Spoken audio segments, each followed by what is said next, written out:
What is up, guys? Welcome in MLB Pick Show for Tuesday, August 25th. Got 4 underdogs on the card. Get them out to you and get these bets in because the first one is actually going pretty soon in about 40 minutes. So a little happy hour special, the Miami Marlins and the New York Mets. If you're just joining me, looking to go live each and every day, 4 o'clock Eastern time. I'm about 30 minutes late today, guys. And I appreciate you guys reaching out to me, wondering what's going on with the show. It's catching some traction here.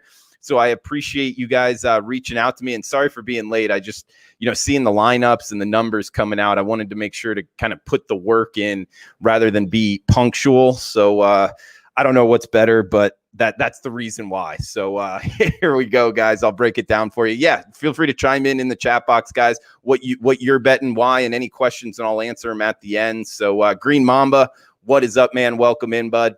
And Little Port 413, you the man, and I appreciate you joining me. So, guys, each and every day, 4 o'clock, please subscribe to the channel on YouTube, Sports Picks TV, looking to kind of grow it here. So, hopefully keep getting these winners, and got 4 underdogs, big plus prices on some of these. So, need a couple of these to cash. And I'm not a parlay guy, but I did put a little bit on a 4-team underdog parlay here. I don't recommend that. That's just kind of the degenerate in me. So, first game up here, happy hour special, guys. 5:10 Eastern first pitch, 9-6-3, 9-6-4 Miami Marlins versus the New York Mets. Castano on the hill going for the fish, and the Mets throwing Porcello. We're seeing the Mets near minus $2 favorites, meaning you got to risk 200 to only win 100. That's a big price there, meaning the Miami Marlins, I just bet them plus 177 at the Westgate here in Las Vegas. Couple reasons why here, guys. I see volatility for a couple reasons. One, the scheduling with the Mets. I believe they had 5 or 6 days straight off due to, COVID-19, I guess, scares. So that always kind of has question marks. We have seen the Cardinals and the Marlins, interestingly enough, do well right out the gate, but that's one of those things in baseball. I'm not so sure that's sustainable. I think that's more happen chance. We're going to find out, I guess, the third candidate tonight. And a couple reasons why I'm taking this chance here. Castano, a guy, I haven't heard much of. Likely you haven't either out there.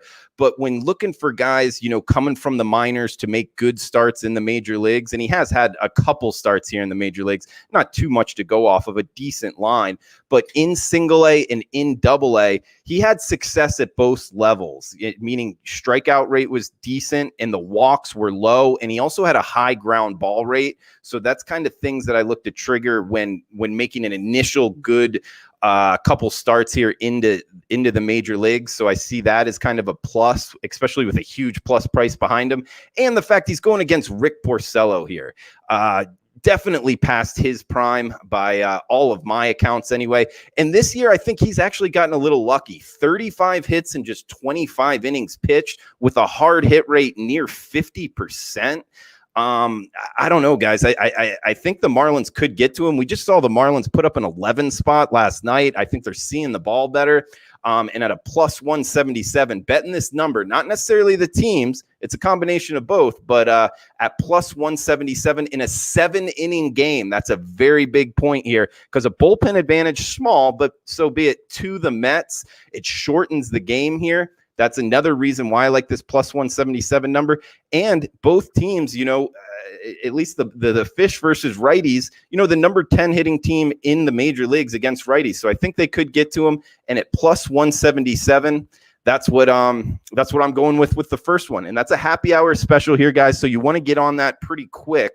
Goes off in 35 minutes in New York. So Miami Marlins plus 177 for the first one.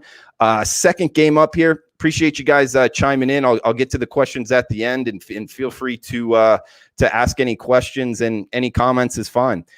We got Oakland at Texas up next. 8:05 Eastern first pitch, 9-7-1, 9-7-2 Oakland A's at the Texas Rangers. Sean Manaea on the hill for the A's, and the Rangers throwing Kyle Gibson, not Kirk Gibson, Kyle Gibson. And a couple reasons I like this one, guys, and obviously they're all underdogs. The Texas Rangers plus 152 is what I got them here, so another big underdog. If these could cash, this would be great. At the Westgate, just bet it. A couple reasons why. Manaea, I just don't think he's the same pitcher he was a couple years ago. Right around the time he cut his hair, he stopped being like that dominant lefty that we've seen. He has a 50% hard hit rate this year, over a 6 ERA. And I know he's pitched a little bit better than his ERA kind of indicates, but still 32 hits in 25 innings. Major league teams are seeing him pretty well. And this is his second time through this Texas Rangers lineup. The first time through 3 innings pitched, gave up 6 hits in only 3 innings and 4 earned runs. So I know Texas isn't the most, offensive savvy bunch in Major League Baseball, but they did hit him pretty well the first time through. That always projects well the next time out. And Gibson going for the Texas Rangers in that same game was actually his best performance of the season. For whatever reason, the A's didn't see him very well. He actually had his high for the season, 9 strikeouts in just 6 innings. So I like that factor, pointing towards this matchup, and the fact that Texas Rangers, it just wasn't one game. When you look at Sean Manaea versus this Texas Rangers lineup, they hit 820 team OPS versus Manaea, and that's over 143 at bats. Remember, Manaea's pitched out in the NL West, so this Rangers team has seen him for multiple years here and seen him well. 820 OPS versus current Rangers, or Rangers versus Sean Manaea. I like that factor. So all of that kind of adding up here to plus 152 on the Texas Rangers. And the Texas Rangers, look, guys, the record isn't very good, but they are a lot better at home. 8-6 at home. That's a new ballpark there, something that Oakland's likely not going to be used to. They're 3-11 on the road, and Oakland also a different team with their home road splits, meaning they're a lot better at home than they are on the road. And of course, they're on the road tonight, just 7-6 on the road, and one of the best records in baseball, but that's mostly at home.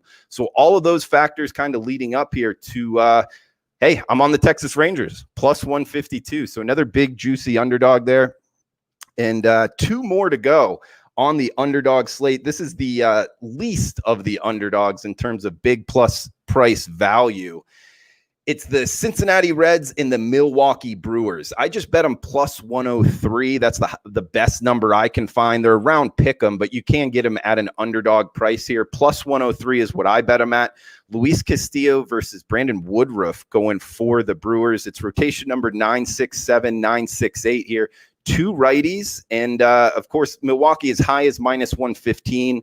And Cincinnati is high as what I could find at plus 103. So a couple reasons why. One, Woodruff, he's been good. He's a workhorse, the kind of profile that I usually look to bet on, but he's only off of 4 days rest, and he's usually a lot better off of 5 days rest. So 1 day, that's something I'd put in my back pocket here. 13 hits and 3 walks in his last 2 starts. So their opposition has seen him better of recent. And that's something that worries me, meaning that a lot of his good stats were in the beginning of the year. He's kind of tailed off of recent. And the Cincinnati Reds see him well in the past. 826 team OPS off of Woodruff. So I could see them having success here. Bullpens about even, both pretty decent bullpens. And both teams struggle versus righties. And Luis Castillo going for the Cincinnati Reds against this Milwaukee's Brewers lineup that I'm not, I think something's kind of up with a couple of their players here. Yelich hasn't really been off to a great start. And remember his knee injury from last year. So I think it's actually injury based. So, one of their best players, I think Luis Castillo, throwing 96, 97 miles per hour, that's pretty hard to catch up with. He's off of 5 days rest, and his hard hit rate is pretty low. So I think that, his ERA is a little bit worse than he's actually pitched here. And the fact in the past, these are both NL Central teams that have seen their opposition a lot. And remember, the Cincinnati Reds team OPS is 826 off of Brandon Woodruff, whereas the Milwaukee Brewers team OPS is only 660 off of Luis Castillo. So they haven't seen the opposition pitcher nearly as well as the Cincinnati Reds have seen Woodruff. So all of that adding up to, I think, the wrong team's favored here. I'm on the Cincinnati Reds plus 103. So guys, that's 3 underdogs in the book. 1 more to go here, and then I'll hit the chat box. I see Darrell in the house. So Shay Roberts, welcome in, guys. Aaron, feel free to throw out all your plays here, guys, and hit it at the end. But Yeah, a lot of plays out here. New life in the house as well. Brett, welcome in. So we got one more game here, and if you're liking the content, please smash the thumbs up button, and if you guys could subscribe to the channel, looking to grow it here, Sports Picks TV on YouTube. Also follow me on Twitter at Drew Martin Bets. Guys, last underdog here, and then I'll recap it at the end and hit the chat box. We got 9-7-5, 9-7-6, 9-10 Eastern start here. 9-7-5, the Seattle Mariners are the big underdogs. Marco Gonzalez coming from the left side against the San Diego Padres and Chris Paddock. Hopefully Slam Diego isn't alive tonight, but a couple reasons why I like the Seattle Mariners. I just bet them plus 172 at Circus Sportsbook here in Las Vegas, but near plus 170 across the board. So that's the best number I could find in Las Vegas. Marco Gonzalez, his last time out, his best start of the season, 7 innings pitched, only 5 hits, no walks, and 9 strikeouts. Very kind of rare you'll find a guy that had 9 strikeouts and 0 walks, and that team's catching a plus 172 his next time out. Only 1 earned run. We're seeing that tonight. So hopefully you can kind of replicate that against this San Diego Padres lineup. And actually, surprisingly enough, bottom half against lefties. And of course, Marco Gonzalez coming from the left side. I was kind of surprised to see that. Chris Paddock going for the San Diego Padres. For whatever reason, he has not been the dominant pitcher that we saw last year. He's given up 8 home runs year to date. And the Seattle Mariners, not the greatest hitting team, but they can hit the long ball, especially in the middle of the plate is something that I've noticed. Also, the San Diego team against Marco Gonzalez in the past, smaller sample size here, but 42 at bats, just a 650 team OPS. And when you're so they haven't seen Marco Gonzalez very well. And when you're talking about the Seattle Mariners where they perform well, they've actually batted better versus righties by a team OPS of 100 points. And on the road, they hit a lot better. And of course, they're on the road here in Petco, getting out of Seattle. I think there might be something to that trend. So at a plus 172 price tag here on the Seattle Mariners, which, guys, looking at the standings, you wouldn't know this, but the Seattle Mariners have cashed some big plus price tickets. I'm talking some plus 300 tickets, plus 200 tickets. They're catching plus 172 tonight against the guy you would notice his name in Chris Paddock, but his numbers really haven't been there this year. So I think it's worth a shot at the plus 172 number. So that rounds it out here, guys. Seattle Mariners plus 172, Cincinnati Reds plus 103, Texas Rangers plus 152, and the Miami Marlins going here pretty soon, plus 177. So if 2 of those can hit, it will be a profitable night, depending on which 2. Almost if one of them can hit, we'll at least get somewhere near profitability. But guys, hit the chat box right now. So throw out any questions and then get through this. The Green Mamba, welcome in, man. Appreciate you joining. Little Port as well. You the man, 805 in the house from the beginning. What is up, bud? Hop in the house. We got Chaffee liking Chicago White Sox -1 in the hook. I'll tell you this, I'm not looking to bet against the Chicago White Sox. Tonight, for whatever reason, I see the dogs barking. And that was one I kind of looked at, with Pittsburgh against Brault. But you're right, man. The Chicago White Sox, they smash lefties too. So, man, it's just how are you betting them? -1.5. Now you got 27 outs to 24 outs. You're 3 outs behind the mark with the home team. I don't really like laying run lines with that. But, yeah, the only way I would look to bet that is on the White Sox. I just can't find a way to do it. So best of luck to you, Chaffee. Brett in the house as well. Lots of late lines, so we forgive you. Yeah, it was interesting, Brett. I mean, there wasn't a lot of lines up, and the MLB lineups didn't get out for a little while. So David on the Cubs yesterday. Yeah, glad to see the Cubs cash. And that under, I was on the under first 5, and the 2 bullpens come out of nowhere. I mean, the A's bullpen is good, but the Rangers bullpen is the reason I didn't bet the full game, and it ended up costing us a unit. So anyway, glad to get one win in there. Senor Pipes, Red Sox tonight. The Red Sox really aren't on my radar in terms of bet on. And Toronto back at home.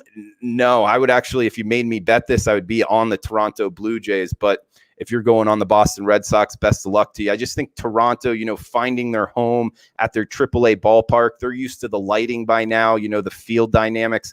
A lot of the other teams likely aren't. That's kind of something I just keep in the back of my mind when Toronto's playing at home. I'd rather be on them than fading them, but obviously a lot of other matchups kind of dictate that.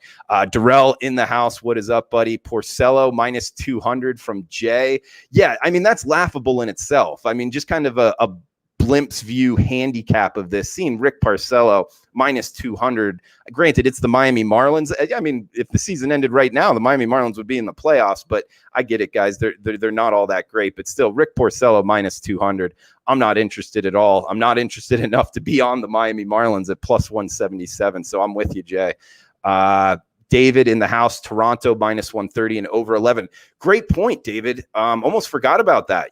Keep in mind, guys, this Toronto AAA ballpark there in Buffalo, it's played huge towards the over. So I don't disagree with you at all, David. I like where your head's out there.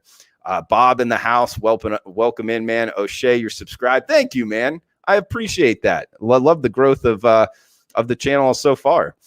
Darrell, Toronto, Astros, and Yanks. Garrett Cole on the hill. I mean, you're having to pay the price with them, but yeah, I mean, Toronto I like. In Houston, it didn't catch my eye too much, Darrell, but best of luck, man. Hope you cash those three.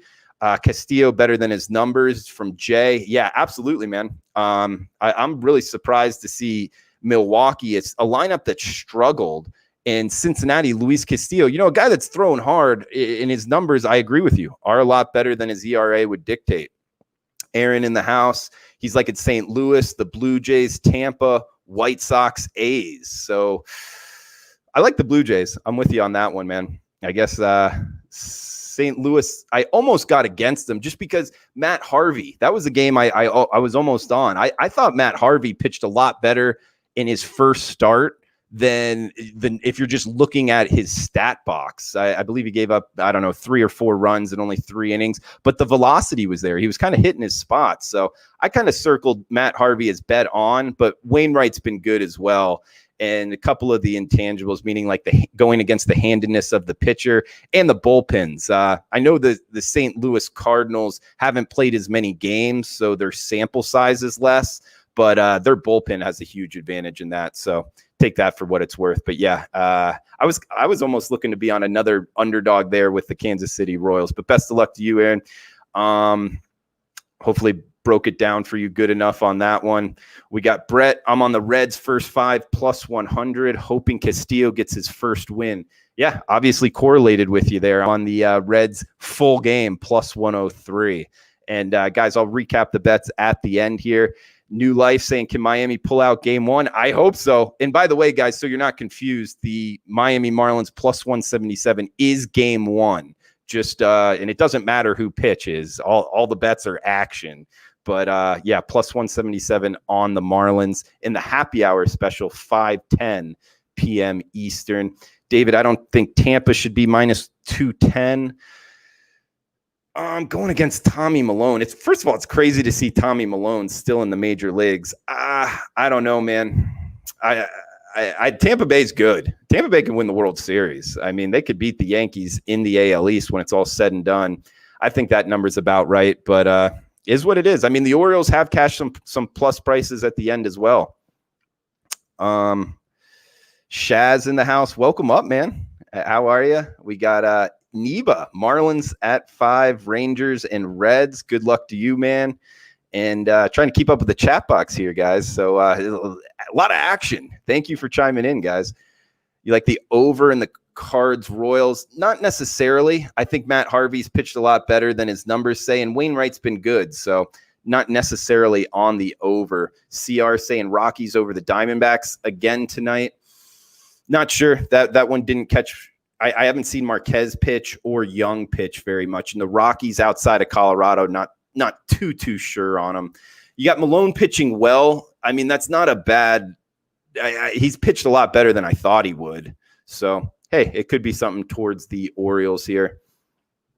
Bob Taylor in the house saying Braves Acuna. Yeah, I heard somebody else saying the Braves tonight. It's just, against Garrett Cole? Garrett Cole's, a top line pitcher. So they got to get him out in the 5th or 6th inning here. Davy Jones saying D-backs tonight again. All right. Well, it sounds like D-backs and Rockies catching a lot of action. And guys, I appreciate you chiming in here. Got my question for top 5 bullpens. I'll pull it up right here. I appreciate you reminding me here, Mark, on the top 5 bullpens. Dodgers number 1, got the Indians number 2, actually the White Sox number 3, Athletics number 4, and the Tigers number 5. So that's the bullpen ratings by my numbers right now. And it's helped out a lot in the MLB handicapping. So use it for what you will. Dodgers, Indians, White Sox, Athletics, and Tigers, rounding out the top 5 for my bullpen ratings. But guys, hey, it's been a great to see you guys all chiming in on the chat box. Come back and join me tomorrow, 4 p.m. Eastern time, breaking down the Wednesday MLB card. And hopefully these 4 underdogs cash tonight, or at least 2 of them. In recap, we got the happy hour special. Miami Marlins plus 177 over the New York Mets. We got the Texas Rangers plus 152 over the Oakland Athletics. Cincinnati Reds plus 103 over the Milwaukee Brewers, and the Seattle Mariners plus 172 at the San Diego Padres. So for record keeping wise, guys, that's what I'll be on. But all single bets here. I did parlay them personally, just the degenerate in me, small bet. And so if that cashes out, we'll be happy. But record keeping wise, single bets here on all the underdogs. Seattle Mariners plus 172, Cincinnati Reds plus 103, Texas Rangers plus 152, Miami Marlins plus 177. So guys, thanks for joining me. Please subscribe to the channel, Sports Picks TV on YouTube. Best of luck, guys, and talk tomorrow.